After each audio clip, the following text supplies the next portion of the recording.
ಏನು ಸಿದ್ಧ ಸೂತ್ರ ಮತ್ತು ಸಾಮಾಜಿಕ ನೀತಿ ಸಾಮಾಜಿಕ ನ್ಯಾಯದ ಬಗ್ಗೆ ಒಂದೇನು ಸಂವಾದ ಕಾರ್ಯಕ್ರಮ ಇಟ್ಕೊಂಡಿರುವ ಈಡಿಯನ್ಸ್ ನ್ಯೂಸ್ ತಂಡದವರಿಗೆ ಹಾಗೂ ನಮ್ಮ ಬೀರೇಶ್ ಅವರಿಗೆ ರೈತರ ಪರವಾಗಿ ಅವರ ಧನ್ಯವಾದಗಳು. ವೇದಿಕೆ ಮೇಲಿರುವ ಎಲ್ಲ ಗೌರವಾನ್ವಿತ ಸಂವಾದಕರೇ, ಎಲ್ಲ ನಾಗರಿಕ ಬಂಧುಗಳೇ, ರೈತ ಮುಖಂಡರೇ, ಏನಿತ್ತು ಅಂಬೇಡ್ಕರ್ ನಂತರ ದೇವರಾಜ ಅರಸು ಅವರು ಸಿದ್ದರಾಮಯ್ಯನವರ ಒಂದು ಗ್ಯಾರಂಟಿ ಯೋಜನೆಗಳು ಮತ್ತು ಭಾಗ್ಯಗಳನ್ನ ನಾವು ಒಪ್ಕೋತೀವಿ. ಇವತ್ತು ಅದು ಅವಶ್ಯಕತೆ ಇತ್ತು, ಮಾಡಿದರೆ ಅದು ನಾವು ಒಂದು ಭಾಗದಲ್ಲಿ ನಾವು ಅದೇ ರೀತಿ ಅದೇ ಒಂದು ದೊಡ್ಡ ಸಾಧನೆ ಅಲ್ಲ. ಯಾಕಂದರೆ ಇವತ್ತು ಹಳ್ಳಿಗಳು ಹಾಳಾಗ್ತಾ ಇದೆ. ಹಳ್ಳಿ ಸ್ಮಶಾನದ ಎಲ್ಲರೂ ಇವತ್ತು ಹೊರಗಡೆ ಹೋಗ್ತಾ ಇದ್ದಾರೆ ಮತ್ತು ಎಲ್ಲ ಹಳ್ಳಿಗಳು ರೋಗದಿಂದ ಕೂಡಿದೆ, ವಿಷಮುಕ್ತವಾಗಿಲ್ಲ, ಮನಸ್ಸು ವಿಷಮುಕ್ತವಾಗಿಲ್ಲ. ಹಾಗಾಗಿ ಎಲ್ಲ ಇವತ್ತು ಹಳ್ಳಿಗಳು ಮತ್ತು ಆ ಶಿಕ್ಷಣ ವ್ಯವಸ್ಥೆ, ವ್ಯವಸಾಯದ ವ್ಯವಸ್ಥೆ ಮತ್ತು ಹಳ್ಳಿಗಳಲ್ಲಿ ಆ ಓಟ್ನ ವ್ಯವಸ್ಥೆ, ಸಾಮಾಜಿಕ ನ್ಯಾಯ ಸಾಮಾಜಿಕ ನೀತಿ ಇರ್ಬೋದು. ಆ ಓಟ್ ಹಾಕಕ್ಕೆ ಬಂದಾಗ ದುಡ್ಡು, ಎಲ್ಲರೂ ದುಡ್ಡು ಕೊಟ್ಟರೆ ಓಟ್ ಹಾಕೋದು. ಈ ಒಂದು ಪರಿಕಲ್ಪನೆ ಏನು ಬಾಬಾ ಸಾಹೇಬ್ರು ಹೇಳಿದರು, ನನ್ನ ಓಟದ ಮಹತ್ವ ಏನು ಅಂತ ನಮ್ಗೆ ಯಾರು ಹೇಳ್ಕೊಡ್ತಾ ಇಲ್ಲ. ಇವತ್ತು ಎಲೆಕ್ಷನ್ಗಳು ಬಂದರೆ ಎಲ್ರಿಗೂ ಭಯ ಭೀತರಾಗಿರ್ತಾರೆ. ಯಾರು ಇಂಥವ್ರಿಗೆ ಓಟ್ ಹಾಕಬೇಕು, ಇಷ್ಟೇ ದುಡ್ಡು ತಗೊಳ್ದಿದ್ರೆ ಅವನ ಮೇಲೆ ಕೆಂಗಣ್ಣು, ಅವನ ಮೇಲೆ ದೃಷ್ಟಿ ಇಡ್ತಾರೆ. ಇದು ಹಳ್ಳಿಗಳಲ್ಲಿ ನರಕ ದೃಷ್ಟಿ. ಈ ಎಲೆಕ್ಷನ್ ಬಂದಾಗ ಬರೀ ಒಬ್ಬೊಬ್ಬರು ಪಾರ್ಟಿಗಳು, ಜಗಳಗಳು. ಹಾಗಾಗಿ ಸಾಮಾಜಿಕ ನ್ಯಾಯ ಸಾಮಾಜಿಕ ನೀತಿಗಳಿಗೆ ಕೆಳಮಟ್ಟದಿಂದ ಅಲ್ಲಿ ಆಗಬೇಕು. ಅವನಿಗೆ ನನ್ನ ಓಟು ಎಷ್ಟು ಪ್ರಾಮುಖ್ಯತೆ ಇದೆ, ಈ ದೇಶನ ನಾನು ಎಷ್ಟು ಬದಲಾವಣೆ ಮಾಡ್ಬೋದು, ಈ ಒಂದು ವ್ಯವಸ್ಥೆಗಳು ನಾವು ಬರದೇ ಹೋದರೆ ಎಷ್ಟೇ ನಾವು ಏನೇ ಮಾಡಿದ್ರು ಆ ತಳಮಟ್ಟದಲ್ಲಿ ಕೆಲಸ. ಅದರಲ್ಲಿ ಎಲ್ಲರೂ ಸಿದ್ದರಾಮಯ್ಯನಿಂದ ಎಲ್ಲರೂ ಅದರಲ್ಲಿ ಯಾರೂ ಒಳ್ಳೆಯವರಲ್ಲ. ಜನಗಳಿಗೆ ಒಂದು ವ್ಯವಸ್ಥೆನ ತಲುಪಿಸಾಗ ಇವರು ಯಾರೂ ಆ ಕೆಲಸಗಳನ್ನ ಮಾಡಿಲ್ಲ. ಇವತ್ತು ಶಿಕ್ಷಣದ ವ್ಯವಸ್ಥೆ ಏನಾಗಿದೆ, ಶಿಕ್ಷಣ ಎಲ್ಲ ಗುಲಾಮ ಪದ್ಧತಿ. ಎಲ್ಲರೂ ಗುಲಾಮರು, ಎಲ್ಲ ಓದ್ದವನ್ನೆಲ್ಲ ಅವನೇನೇ ಆಗಲಿ ಬೇರೆ ಕಂಪ್ನಿ ಕೆಲಸಕ್ಕೆ ಹೋಗ್ಬೇಕು. ನಾನು ಹಳ್ಳಿಲಿದ್ದು ಅಲ್ಲಿ ಇನ್ಫ್ರಾಸ್ಟ್ರಕ್ಚರ್ನ ರೂಢಿ ಮಾಡ್ಕೊಂಡು ನಾನು ಅಲ್ಲಿ ಮೌಲ್ಯವರ್ಧನೆ ಮಾಡಿ ಅನ್ನೋ ಪಾಠ ಪ್ರವಚನಗಳು ಇವತ್ತು ಶಿಕ್ಷಣಗಳಿಲ್ಲ. ಯಾವುದೇ ಹೋದರೂ ದುಡ್ಡು. ಅಲ್ಲಿ ಇವರು ಜೊತೆಗೆ ಗ್ಯಾರಂಟಿ ಯೋಜನೆಗಳ ಜೊತೆಗೆ ಆ ಶಿಕ್ಷಣ ವ್ಯವಸ್ಥೆಗಳಲ್ಲಿ ಕೊಡಬೇಕು. ಅಲ್ಲಿ ಮಕ್ಕಳನ್ನ ಓದ್ಸೋಕ್ಕಾಯ್ತಿಲ್ಲ, ಕಾಂಪೀಟ್ ಮಾಡೋಕ್ಕಾಯ್ತಾ ಇಲ್ಲ. ನಾವು ಹಳ್ಳಿಗಳು ಸಿಟಿಗಳೊಂದಿಗೆ ಕಾಂಪೀಟ್ ಮಾಡೋಕ್ಕಾಯ್ತಾ ಇಲ್ಲ. ಆರೋಗ್ಯ ವ್ಯವಸ್ಥೆಯಲ್ಲಿ 60 ವರ್ಷ ಆದಮೇಲೆ ಅವನಿಗೆ ಭಯ, ಯಾರೂ ನೋಡ್ಕೊಳ್ಳಲ್ಲ ನನ್ನ, ಎಲ್ರಿಗೂ ಭಯ ಇದೆ. ಯಾವುದೇ ಮಕ್ಕಳಿದ್ರು ಇವತ್ತು 60 ವರ್ಷ ಆದಮೇಲೆ ಮುಂದೇನು ಅನ್ನೋ ಚಿಂತನೆ ಆ ಸಿಟಿಲೂ ಕಾಡುತ್ತೆ, ಹಳ್ಳಿಗಳಿಗೂ ಕಾಡುತ್ತೆ. ಯಾಕೆ ನಾನು ನೋಡ್ಕೊಳ್ಳೋಣ ಒಂದು ಭಯ ಕಾಡುತ್ತೆ. ಈ ಭಯಕ್ಕೆ ಒಂದಷ್ಟು ಯಾವುದೇ ಗೌರ್ಮೆಂಟಲ್ಲಿ ಇದಕ್ಕೆ BJP ಆಗಲಿ ದಳ ಆಗಲಿ ಯಾವುದು ಗೌರ್ಮೆಂಟ್ಗಳು ಅದಕ್ಕೆ ಯೋಚನೆ ಮಾಡ್ತಾಯಿಲ್ಲ. ಬೇರೆ ಬೇರೆ ರಾಷ್ಟ್ರಗಳಲ್ಲಿ ಅದಿದೆ, PUC ವರೆಗೆ ಫ್ರೀ ಶಿಕ್ಷಣಗಳು. ಅಂಥ ವ್ಯವಸ್ಥೆಗಳು ನಮ್ಮಲ್ಲಿ ಆಗಬೇಕು. ಅಂಥ ವ್ಯವಸ್ಥೆಗಳಾದಾಗ ಒಂದು ಸಮಾನ ನೀತಿ ಸಮಾನ ಸೂತ್ರಗಳು ಬರ್ತವೆ. ಅಂಥದ್ದಾಗಬೇಕು. ಜೊತೆಗೆ ಇವತ್ತು ಪ್ರೈವೇಟೈಸೇಷನ್ ಆಗ್ತಾಯಿದೆ. 3 ಕಾಯ್ದೆಗಳನ್ನು ವಾಪಸ್ ತಗೋತೀವಿ ಅಂತ ಹೇಳಿದ್ರು ಇದೇ ಸಿದ್ದರಾಮಯ್ಯನವರು, ತಗೊಳ್ಳಿಲ್ಲ. ಆ 3 ಕಾಯ್ದೆಗಳು ಇವತ್ತು ಎಲ್ಲರೂ ಹಳ್ಳಿಗಳಲ್ಲಿ ಜಮೀನನ್ನ ಮಾರ್ತಾರೆ, ಕೋಟಿಗಟ್ಟಲೆ ಬೆಲೆ. ಆ ಒಂದು ಕಾಯ್ದೆಗಳನ್ನ ಇವರು ತಗೊಂಬಂದಾಗ ಅದು ವಾಪಸ್ ತಗೋತೀವಿ ನಾವು. ಅಗತ್ಯ ವಸ್ತುಗಳ ಕಾಯ್ದೆನ ವಾಪಸ್ ತಗೋತೀವಿ, APMC ಕಾಯ್ದೆಗಳನ್ನ ವಾಪಸ್ ತಗೋತೀವಿ ಅಂದರು. ಆ ಕಾಯ್ದೆಗಳು ಇಲ್ಲಿ ವಾಪಸ್ ತಗೊಂಡೋದು ಇವರು. ಏನು ನುಡಿದಂತೆ ನಡೆದು ಬರೀ ಅದಲ್ಲ, ನುಡಿದಂತೆ ಇದು ಮೇಯ್ನು. ಭೂಮಿಲಿ ಎಲ್ಲ ಜಮೀನನ್ನ ಕಿತ್ಕೊಂಡು ಅಲ್ಲಿ ಬಂಡವಾಳಶಾಹಿಗಳು ಬಂದಾಗ ಹಳ್ಳಿಗಳು ಏನಾದವಲ್ಲಿ, ಹಳ್ಳಿಗಳು ಎಲ್ಲಿ ಕೆಲಸಕ್ಕೆ ಹೋಗೋಕ್ಕಾದ್ದು, ಅಲ್ಲಿ ಭದ್ರತೆ ಎಲ್ಲಿದೆ? ಪ್ರೈವೇಟೈಸೇಷನ್ ಆಗ್ತಾ ಇದೆಯಲ್ಲ, ಪೂರ್ತಿ ಎಲ್ಲ ಕಿತ್ಕೊತಾ ಇದ್ದಲ್ಲ. ಈ ಒಂದು ಜಮೀನು ಹೋದರೆ ಹಿಂದೆ ಬ್ರಿಟಿಷ್ ಬಂದಾಗ ನಮ್ಮ ಕೈಲಿ ಜಮೀನಿತ್ತು, ಅವ್ರು ಏನೇ ಮಾಡಿದ್ರು ನಮ್ಮನ್ನೇನೂ ಮಾಡೋಕ್ಕಾಯ್ತಿರಲಿಲ್ಲ. ಇವತ್ತು ಜಮೀನೇ ನಮ್ಮ ಕಿತ್ಕೊಂಡ ಮೇಲೆ ಏನಾಗ್ತದೆ ಪರಿಸ್ಥಿತಿ? ಇವರ ಅಜೆಂಡಾಗಳು, ಇಡೀ ಎಲ್ಲ ಪಕ್ಷಗಳ ಅಜೆಂಡಗಳು ಇವತ್ತು ನಮ್ಮ ದೇಶದ ಭೂಮಿನ ಕಿತ್ಕೋಬೇಕು. ಅವರು ಕಿತ್ಕೊಳ್ಳೋಕೆ ಆಯ್ತಾ ಇಲ್ಲ, ಅದಕ್ಕೆ ಕೊಡಕ್ಕೆ ಸೃಷ್ಟಿ ಮಾಡಬೇಕು. ನಮ್ಮ ಸುತ್ತ ಕಾನೂನು ಕೋಣಿಕೆಗಳಾಗ್ತಾ ಇದ್ದಾವೆ ನೋಡಿ. ಬಿಡದಿ 9,000 ಎಕರೆ ಜಮೀನು, ಎಷ್ಟು ಅಲ್ಲಿ ಅರ್ಧ ಎಕರೆ 1 ಎಕರೆ ಇರೋರೇ ಜಾಸ್ತಿ. ಇಂಥದ್ರಲ್ಲಿ ಯಾಕೆ ಇವರೆಲ್ಲ ಅದು ಒಳ್ಳೆ ಮಲೆನಾಡಾಗಿದ್ದಾಗೆ ಯಾಕೆ ಮಾತಾಡ್ತಾ ಇಲ್ಲ? ಯಾಕಂದ್ರೆ ವಿರೋಧಿಸ್ತಾ ಇದ್ರು? ಅದೇ ಜಾಗಗಳ ಬಗ್ಗೆ ಬೇರೆ ಬೇರೆ ಸಿಟಿಗಳಿಲ್ವಾ? ಇವ್ರ ಉದ್ದೇಶಗಳು ಯಾವುದೋ ಒಂದು ಕೊಟ್ಟು ಅಂತ ಹೇಳಿ ಇನ್ನೊಂದು ಕಡೆ ಎಲ್ಲನೂ ಕಿತ್ಕೊಂಡ್ರೆ, ನಾವೆಲ್ಲ ಇವ್ರು ಕೊಡೋ 2,000 ರೂಪಾಯಿ ಸಾಕ ಜಮೀನೆಲ್ಲ ಕಿತ್ಕೊಂಡ್ರೆ ನಾವು ಯಾವಾಗಲೂ ಭಿಕ್ಷಿತ ಹಿಂಗೆ ಇಡ್ಬೇಕಾ? ನಾವು ಆರ್ಥಿಕವಾಗಿ ಸಬಲರಾಗದೆ ಯಾವಾಗ? ನಾನು ಆರ್ಥಿಕವಾಗಿ ನಾವು ದಿನ 12 ಗಂಟೆ 15 ಗಂಟೆ ಕೆಲಸ ಮಾಡ್ತೀವಿ. ಯಾಕೆ ನಮಗೆ ಸಮಾನತೆ ಇಲ್ಲ? ಯಾಕೆ ನಮ್ಮ ಪಕ್ಕ ಕೂಲಿ ಇಲ್ಲ? ಬೆಳೆ ಬೆಳಿತೀವಿ, ಯಾಕೆ ಬೆಳಿಗ್ಗೆ ವೈಜ್ಞಾನಿಕವಾದ ಬೆಲೆ ಇಲ್ಲ ನಮಗೆ? ಇನ್ನೂ ಹಂಗೆ ಕೇಳವ, ಬೆಂಬಲ ಬೆಲೆ ಕೊಡಿ ಬೆಂಬಲ ಬೆಲೆ ಕೊಡಿ ಅಂತ ಕನಿಷ್ಠ ಬೆಲೆ ಕೇಳವ. ನಾವು ಬೀದಲಿದ್ದಕ್ಕೆ ಹೋರಾಟ ಮಾಡವ. ಅಲ್ಲಿ ರಾಗಿ ಬೆಳೆದವ, ಅಲ್ಲೇ ರಾಗಿ ಮಾಲ್ಟ್ ಆಗಬೇಕು. ಅದು ಯಾವನ ಕಂಪ್ನಿ ಮಾಡೋದಲ್ಲ, ಅದು ರಾಗಿ 30 ರೂಪಾಯಿ ಕೊಟ್ಬಿಟ್ಟು ರಾಗಿ ಮಾಲ್ಟ್ 400 ರೂಪಾಯಿ ತಗೊಳ್ಳೋದಲ್ಲ, ಅಲ್ಲೇ ಅದು ಉತ್ಪತ್ತಿ ಆಗಬೇಕು. ಅದಂತರ ಇನ್ಫ್ರಾಸ್ಟ್ರಕ್ಚರ್ ಮಾಡಿ ಅಲ್ಲಿ ಉದ್ಯೋಗ ಸೃಷ್ಟಿ ಮಾಡಬೇಕು. ಅದನ್ನು ಸಿದ್ದರಾಮಯ್ಯ ಒಬ್ಬರಿಗೆ ಎಲ್ಲರಿಗೂ, ಅದು ಸಿದ್ದರಾಮಯ್ಯ ಒಬ್ಬರಿಗೆ ಎಲ್ಲರೂ ಸೇರಬೇಕು. ಅದಕ್ಕೆ ಇಂಥ ಕಾನೂನುಗಳು ಜಾರಿ ಆಗಬೇಕು. ಇವತ್ತು ಹಳ್ಳಿಗಳು ಹಾಳಾಗ್ತಾಯಿದೆ, ಹೆಣ್ಣು ಕೊಡ್ತಾ ಇಲ್ಲ. ಮತ್ತು ಇವತ್ತು ಹುಟ್ಟ ಮಕ್ಕಳಿಗೆ ಇವತ್ತು ರೋಗಗಳು ಬರ್ತಾ ಇದೆ, ಡಯಾಬಿಟಿಕ್, BP, ನೀರಲ್ಲಿ ಕ್ಯಾನ್ಸರ್ ಬರ್ತಾ ಇದೆ. ಇವತ್ತಿನ ಮಕ್ಕಳಿಗೆ ಮಕ್ಕಳಾಗ್ತಾ ಇಲ್ಲ. ಏನಾಗ್ತದೆ, ಯಾವ ದಿಕ್ಕಿಗೆ ಹೋಗ್ತಾ ಇದ್ದೀವಿ ನಾವು? ಎಲ್ಲ ರೋಗ ತುಂಬಿರೋ ಹಳ್ಳಿಗಳು ಸಿಗ್ತಾ ಇದ್ದಾವೆ. ಯಾವ ಊಟ ಇವತ್ತು ಹೊಟ್ಟೆಗಾಕ ಊಟ ವಿಷ ತಿಂತಾ ಇದ್ದೀವಿ. ಯಾಕೆ ಸರ್ಕಾರಗಳು ಯೋಚನೆ ಮಾಡ್ತಾರೆ? ಇವತ್ತು ಕಂಪ್ನಿಗಳಿಗೆ ರಸಗೊಬ್ಬರ ಅದೆಷ್ಟೋ ಲಕ್ಷ ಕೋಟಿಗಳು ಕೊಡ್ತಾವ್ರೆ. ನಾನು ಕಬ್ಬು ಬೆಳಿತೀನಿ, ಸಾವಯವ ಕೃಷಿಲಿ, ಕೆಮಿಕಲ್ ಕೃಷಿಲಿ ಕಬ್ಬು ಬೆಳಿತಾನೆ. ಅವನಿಗೆ 1 ಎಕರೆ ಕಬ್ಬಿಗೆ 20,000 ರಿಂದ 30,000 ಸಬ್ಸಿಡಿ ಕಂಪ್ನಿಗಳಿಗೆ ಹೋಗ್ತಾ ಇದೆ. ನಾನು ಸಾವಯವದಲ್ಲಿ ಬೆಳಿತೀನಿ, ನನಗಿಲ್ಲ ಆ ದುಡ್ಡು. ಆ ದುಡ್ಡನ್ನ ಕೊಡಿ ಇವ್ರಿಗೆ. ಯಾರಿಗೋ ಕೊಡೋ ದುಡ್ಡನ್ನ ಇವ್ರಿಗೂ ಕೊಡಿ. ನೀವು ವಿಷಮುಕ್ತ ಸಮಾಜ ಆಗ್ತಾ ಇದೆ.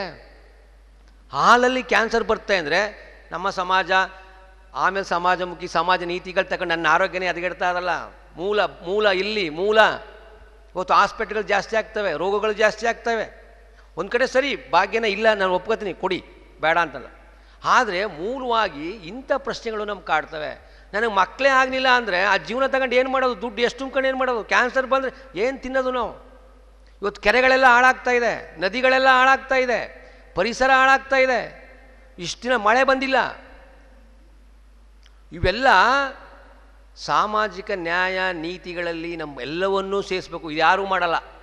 ಎಲ್ಲ ಬಂಡವಾಳಶಾಹಿಗಳಿಗೆ ತೋರಿಸ್ತಾರೆ, ಜಮೀನುಗಳನ್ನೇ ಕಿತ್ಕೋತಾರೆ.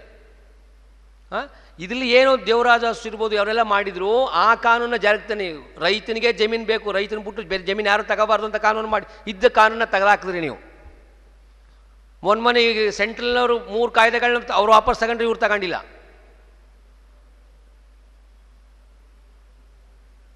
ಇಂಥ ವ್ಯವಸ್ಥೆಗಳನ್ನು, ನಿಜವಾದ ವ್ಯವಸ್ಥೆಗಳನ್ನ ಮುಂದಾಚನೆ ಇಟ್ಕೊಂಡು ಯಾಕೆ ಅವ್ರನ್ನ ಕೊಡ್ತಾನೆ ಇರಬೇಕು, ಅವ್ರು ಈಸ್ಕೊತಾನೆ ಇರ್ಬೇಕಾ? ನಾವು ಕೈ ಒಟ್ಕೊಂಡೇ ನಿಂತಿರ್ಬೇಕಾ?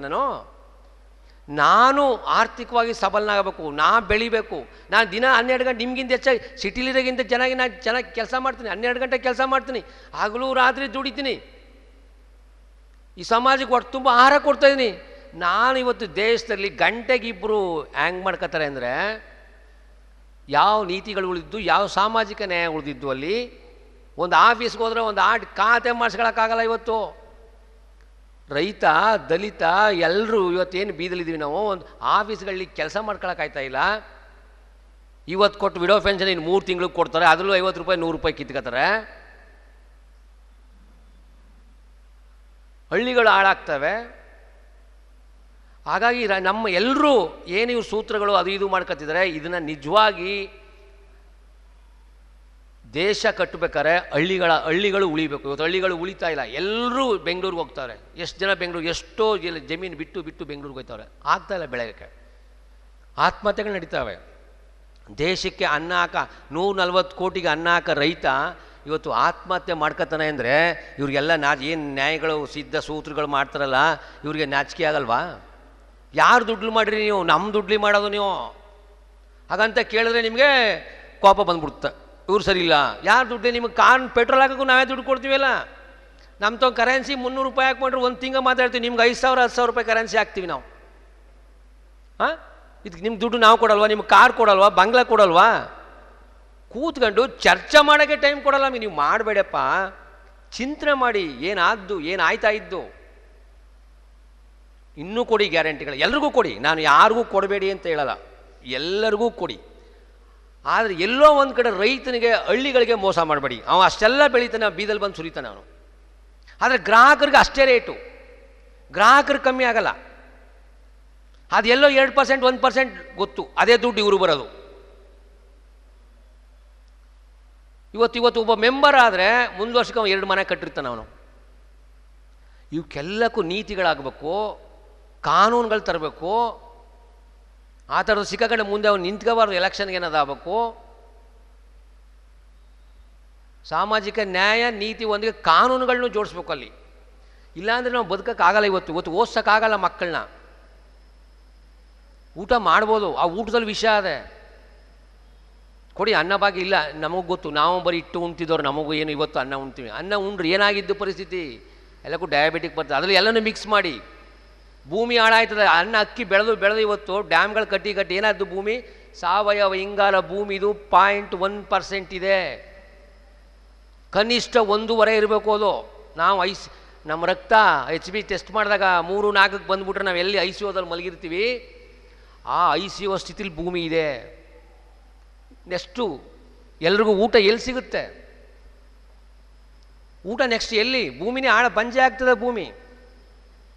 ಅದ್ರ ಬಗ್ಗೆನೂ ಚಿಂತೆ ಮಾಡಬೇಕು. ಈ ಭೂಮಿ ಬಗ್ಗೆನೂ ಯೋಚನೆ ಮಾಡಬೇಕು. ಪರಿಸರ ಬಗ್ಗೆ ಇವತ್ತು ಬಿಸಿಲು ಅಂದರೆ ಸಿಕ್ಕಾಪಟ್ಟೆ 40-50 ಡಿಗ್ರಿಗೆ ಹೋಗ್ತಾ ಇದೆ. ಮಳೆ ಬಂದರೆ ಮಳೆನೇ ಇಲ್ಲ. ಎಲ್ಲ ಖಾಸಗೀಕರಣ ಆಗ್ತಾಯಿದೆ. ಮೊನ್ನೆ ನೋಡಿ, ವಿದ್ಯುತ್ ಶಕ್ತಿ ಖಾಸಗೀಕರಣ. ಒಬ್ಬೊಬ್ಬ ಡ್ಯಾಮ್ನೇ ಒಬ್ಬೊಬ್ಬರು ಕೊಟ್ಬಿಡ್ತಾರೆ, ಕಾಡುಗಳನ್ನ ಒಬ್ಬೊಬ್ಬರು ಕೊಟ್ಬಿಡ್ತಾರೆ. ಇದ್ರ ಬಗ್ಗೆ ಯಾವುದೇ ಪಕ್ಷರು ಚರ್ಚೆ ಮಾಡ್ತಾ ಇಲ್ಲ. ಎಲ್ಲನೂ ಪ್ರೈವೇಟೈಸೇಷನ್ ಮಾಡ್ತಾರೆ. ಈ ಕಡೆ ಕೊಟ್ಟು ಒಂದಿಷ್ಟ ನಮಗೆ ಎಷ್ಟೋ ಅವರು ಅವ್ರು ಯಾರನ್ನೂ ಕೇಳ್ತಾ ಇಲ್ಲ. ಪ್ರೈವೇಟ್ ಎಲ್ಲ ಆದಾನಿ ಅಂಬಾನಿ ಅವ್ರಿಗೆ ಇವ್ರಿಗೆ ಟಾಟಾದವ್ರಿಗೆ. ಇದನ್ನ ಕ್ವಶನ್ಗಳು ಮಾಡಬೇಕು. ಇದು ಯಾರು ವಿಧಾನಸೌಧದಲ್ಲೂ ಮಾತಾಡ್ತಾ ಇಲ್ಲ, ಎಲ್ಲೂ ಮಾತಾಡ್ತಾ ಇಲ್ಲ, ಎಲ್ಲೂ ಚರ್ಚೆಗಳಾಗ್ತದೆ. ಎಲ್ಲವನ್ನೂ ಕೊಟ್ಬಿಟ್ಟು ನಿಂಗೆ 1,000 2,000 ತಕ್ಕ ಅಂದರೆ ಕೊಡಿ. ಅದು ಇದನ್ನೆಲ್ಲ ನಾವು ಕ್ವಶನ್ ಮಾಡಬಾರ್ದ? ಸಿದ್ದರಾಮಯ್ಯನವರು ಎಲ್ಲೂ ಮಾತಾಡ್ತಾ ಇಲ್ಲ. ಎಲ್ಲಿ ಮಾತಾಡಿದರು ಮೂರ್ಖ. ನಾವು ಅದಾದಮೇಲೆ ಹೋರಾಟ ಮಾಡಿದ್ವು. ಅವರು ಎಲೆಕ್ಷನ್ಲಿ ಹೇಳಿದರು, ವಾಪಸ್ ತಗೊಂಡಿಲ್ಲ. ಇದೇ ಶಿವಕುಮಾರ್ ಇನ್ನೂ ತಗೊಂಡಿಲ್ಲ. ಒಬ್ಬರು 10,000 ಎಕರೆ 20,000 ಎಕರೆ ತಗೋತಾವ್ರೆ. ಇವತ್ತು ಎಷ್ಟಿದೆ ಭೂಮಿ ಒಡೆತನ? ಎಲ್ಲೋ ದಲಿತರಿಗೆ ಭೂಮಿ, ಅವನು ಏನಾದ್ರು ಒಂದು ಗೋಮಾಳ ಒತ್ತುವರಿ ಕಂಡ್ರೆ ಅವನ ಬುಲ್ಡೋಜರ್ ತಗೊಂಬಂದು ವಾಡ್ದವನ ಎತ್ತಿಸ್ತಾರೆ. ಅವನ ಮಾಡ್ತಾ ಇಲ್ವಾ?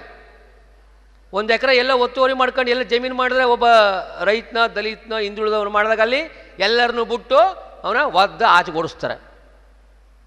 ಯಾಕೆ ಹೆಂಗೆ ಮಾಡ್ತಾಯಿದ್ರು? ಅದೇ ಇನ್ಯಾರಿಗೋ ಬೇಕು, ಕಂಪ್ನಿಯವನು ಬೇಕು ಅಂದರೆ ಅವನಿಗೆ ಬರ್ಕೊಟ್ಬಿಡ್ತಾರೆ. ನಮ್ಮ BRT ಬಿಳಿರಂಗನ ಹಿಲ್ಸಲ್ಲಿ ಒನಮೇಟಿ ಹತ್ತಿಕಾನೆ ಬೇಡ್ಗುಳಿ ಎಸ್ಟೇಟ್ ಇದೆ. 1,000 ಎಕರೆನ ಬಿರ್ಲಾ ಟಾಟಾದವ್ರು ಬಂದು ಉಳ್ತಾವ್ರೆ ಅಲ್ಲಿಂದ. ಅದೇ ನಮ್ಮಲ್ಲಿ ರೈತರಿಲ್ವಾ? ಅವ್ರಿಗೆ 1 ಎಕರೆ ಕೊಡಿ. ಯಾಕೆ ಅವ್ರಿಗೆಲ್ಲ ಕೊಡಬೇಕು?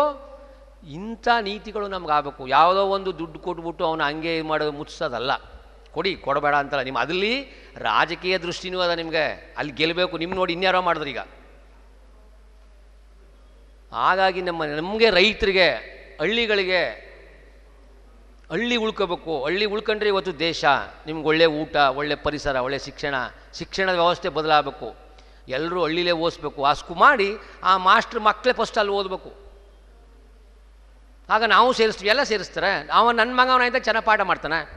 ಲೈನ್ ಮೇನು ಊರ್ಲಿದ್ರೆ ಕರೆಂಟ್ ಹೋದ ತಕ್ಷಣ ಅವ್ನು ಹೆಂಡ್ತಿ ಬೈತಾರೆ ಅಂದ್ಬಿಟ್ಟು ಲೈಟ್ ಹಾಕ್ತಾರೆ.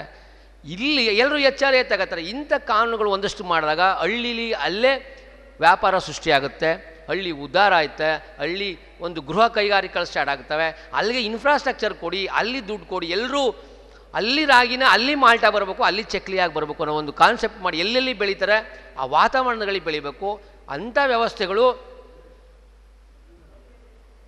ಇವತ್ತು ಆಗಬೇಕು. ಹಾಗಾಗಿ ಒಂದು ಒಳ್ಳೆ ಕೆಲಸ ಮಾಡಿದ್ರೆ ಸಿದ್ದರಾಮಯ್ಯನವರು. ಬೇರೆಯವರಿಗಿಂತ ಒಂದು ಒಳ್ಳೆ ಸಮಾಜಮುಖಿಯಾಗಿ ರೈತರ ಕಂಡ ಮತ್ತು ರೈತರ ಹೋರಾಟಗಾರರು ಅವರು. ನಂಜುಂಡಸ್ವಾಮಿಯವರ ಶಿಷ್ಯ, ಇದೇ ಜಿಲ್ಲೆಯ ಪ್ರಧಾನ ಕಾರ್ಯದರ್ಶಿಯಾಗಿದ್ದರು. ಬೇರೆಯವ್ರಿಗಿಂತ ಒಂದಷ್ಟು ನಾವು ಅವ್ರನ್ನ ಒಪ್ಕೋತೀವಿ. ಆದರೆ 100ಕ್ಕೆ 100 ನಾವು ಅವ್ರಿಗೆ ಕೊಡ. ಯಾಕಂದರೆ ಇವೆಲ್ಲ ಕಾಯ್ದೆಗಳನ್ನ ಅವರು ಆಗಿಲ್ಲ. ಇನ್ನು ಮುಂದಾದರೂ ಇವತ್ತು ನೋಡಿ ರಾಜೀನಾಮೆ ಕೊಟ್ಟರು, ಓಕೆ ಒಪ್ಕೋತೀವಿ. ಆದರೆ ತಮ್ಮ ಮಗನಿಗೆ ಅಲ್ಲಿ ಮಿನಿಸ್ಟ್ರಿ ಕೊಟ್ಟರು. ಅದು ನಾವು ಅಲ್ಲಿ ಇಲ್ಲ, ಸಾಮಾಜಿಕ ನ್ಯಾಯ ಬರಲ್ಲ. ಅಲ್ಲಿ ಸ್ವಾರ್ಥ ಬಂದ್ಬಿಡ್ತು ಅಲ್ಲಿ. ಹಾಗಾಗಿ ಆ ಒಂದಷ್ಟು ಕೆಲಸಗಳನ್ನ, ತಪ್ಪು ಕೆಲಸಗಳನ್ನ ಮಾಡದೆ ಒಂದು ಒಳ್ಳೆಯ ಕೆಲಸ ಮಾಡಲಿ ಅಂತ ಹೇಳ್ತಾ ಇದುವರೆಗೂ ಎಲ್ಲರಿಗೂ ಅವಕಾಶ ಕೊಟ್ಟದ್ದು ನಮ್ಮೆಲ್ಲರಿಗೂ ಒಂದು ನಾನು ಮಾತು ಮುಗಿಸ್ತೀನಿ. ನಮಸ್ಕಾರ.